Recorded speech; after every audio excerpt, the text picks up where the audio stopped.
Today's topic is principles of formative assessment. Formative assessment के क्या principles हमारे रहेंगे? First one is help student understand the role of formative assessment. ये जो है मदद करता है कि रोल समझे कि फॉर्मेटिव असेसमेंट क्यों ज़रूरी है, क्योंकि हमें ये बताना बहुत इंपॉर्टेंट है कि हम अगर टेस्ट ले रहे हैं, यूनिट टेस्ट ले रहे हैं, तो वो क्यों इम्पोर्टेंट है, हमें ये पता होना चाहिए। यानी कि अगर मैं टेस्ट ले रही हूँ पढ़ाने के बाद, तो वो क्यों ले रही हूँ मैं इसलिए लेती हूँ ताकि क्या करे स्टूडेंट इम्प्रूव करे। अगर वो अच्छा कर रहे हैं तो बेटर है, अगर उसमें कोई वीकनेस है या कोई प्रॉब्लम आ रही है तो उसको सॉल्व किया जा सके। Next one is provide instructive feedback. हमारे जो फॉर्मेटिव असेसमेंट होते हैं वो हमें इंस्ट्रक्टिव फीडबैक देते हैं टीचर्स को, कि जैसे कि हम एक टॉपिक कंप्लीट करा रहे हैं, उसके बाद हमने यूनिट टेस्ट लिया या कोई भी टेस्ट लिया, तो उसमें हमें क्या बताया जा रहा है, यानी कि हम बच्चे की परफॉर्मेंस चेक कर रहे हैं।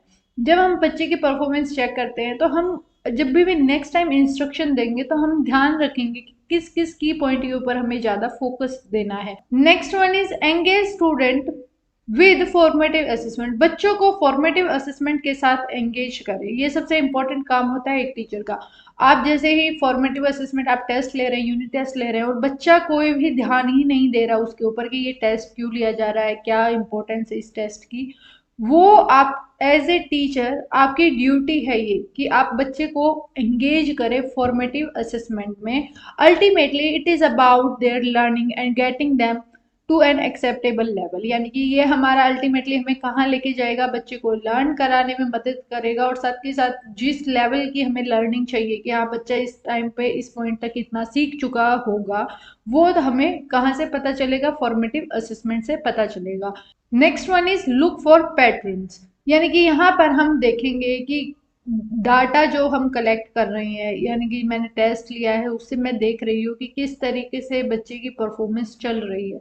जब मैंने फर्स्ट टाइम टेस्ट लिया उसकी परफॉर्मेंस कैसी थी, सेकंड टाइम मैं ले रही हूँ फिर कैसी है, थर्ड टाइम ले रही हूँ किस तरीके के, यानी कि हम एक पैटर्न देख रहे हैं। It can be so simple as how many students need enrichment and how many student need reteaching. यानी कि किन किन बच्चों को हम थोड़ा और मतलब कि हेल्प करें कि आप और बेटर कर सकते हैं, और किस किस बच्चे को रीटीचिंग की आवश्यकता है, ये हमें कहाँ से पता चलेगी, फॉर्मेटिव असेसमेंट से पता चलेगी।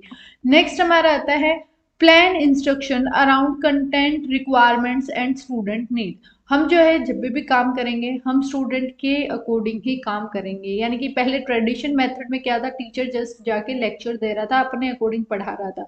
बट जो अब स्टूडेंट सेंट्रिक मेथड अप्लाई किया गया है उसके अंदर क्या है कि बच्चे के अकॉर्डिंग ही हम इंस्ट्रक्शन प्लान करेंगे, उसकी रिक्वायरमेंट को देखते हुए, स्टूडेंट की नीड्स को देखते हुए हम क्या करेंगे, प्लान करेंगे हर चीज को। भी हम असेसमेंट करेंगे, हम क्या सोचेंगे कि स्टूडेंट की परफॉर्मेंस कितनी है, क्या उसने मतलब की चीजें गेन करी हैं, किस तरीके से वो इंटरप्रेट कर रहा है उन एविडेंस वगैरह को टीचर, ये सारी चीजें हमें मदद करती हैं। और हम नेक्स्ट टाइम जब भी इंस्ट्रक्शन प्रोवाइड करेंगे तो हम इन सारी चीजों का ध्यान रखते हैं। Next one is assess persistently. यानी कि हम कॉन्टिन्यूस बेसिस पे, यानी कि कंसिस्टेंसी हमारी बनी रहेगी, हम असेसमेंट टाइम टू टाइम करते रहेंगे स्टूडेंट की, यही हमारा एक मेन प्रिंसिपल है फॉर्मेटिव असेसमेंट का।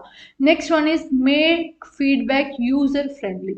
यानी कि जब भी हम असेसमेंट कर रहे हैं, फॉर्मेटिव असेसमेंट कर रहे हैं, तो हमारा फीडबैक ऐसा नहीं होना चाहिए कि जो बच्चे के ऊपर स्ट्रेस डाले, दबाव डाले कि आपके 10 में से 2 ही नंबर, तो आप क्या कर रहे हो उसके ऊपर स्ट्रेस डाल रहे हो कि आप पढ़ नहीं रहे। हमारा जो फीडबैक होगा वो इस तरीके का होना चाहिए कि बच्चे को आप समझा रहे हैं, आप ना तो बच्चे की प्रेज ज्यादा करेंगे, ना उसको शेम जो है नहीं महसूस करने देंगे आप। यानी कि बच्चे को ना डांटेंगे ज्यादा, और ना ही उसको जो है ज्यादा ही आप क्या करेंगे, प्रेज करेंगे, उसकी तारीफ करेंगे।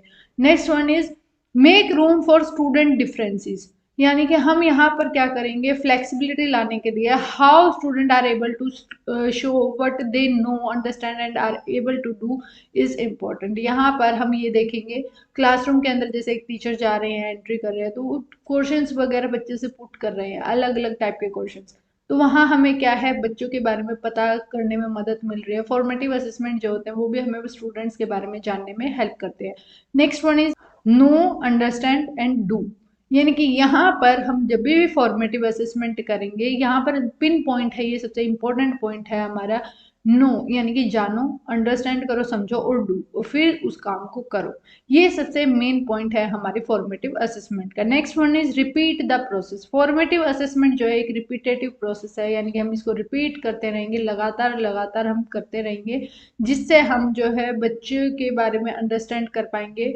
और साथ के साथ अगर हमें हमारी टीचिंग के अंदर कुछ मॉडिफिकेशन की नीड है तो हम उसको भी करते रहेंगे। तो ये सभी हमारे प्रिंसिपल्स थे।